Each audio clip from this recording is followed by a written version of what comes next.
Okay, disassemble reassembly C-Camp 32 magazine. Insert 3 32nd inch punch into the floor plate to the little hole in the rear. Capture that spring and the spacer. The 32 C-Camp magazine does differ that it does have this spacer in it, the 380 does not. The difficulty lies in putting that spacer back in. Notice the orientation of the spring. The high part of the spring goes to the rear of the follower, unlike the conventional firearms. There it is, disassembled. Time to reassemble. Place that follower into the magazine tube, get the spring in there, push that in. Capture that spring with just the floor plate. We're not putting in a spacer in just yet.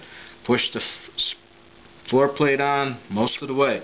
Get the spacer started into that little place, right where it belongs. Very important, go nice and slow, steady, till you feel a little resistance. We feel resistance just about a 1/4 inch from the floor plate. Push the follower in the back with the 3 32nd inch punch, get on a little angle, finish sliding up that spacer, capture everything, pull that floor plate out from under it, then reassemble the floor plate over the top of that so it looks just like that. Click important.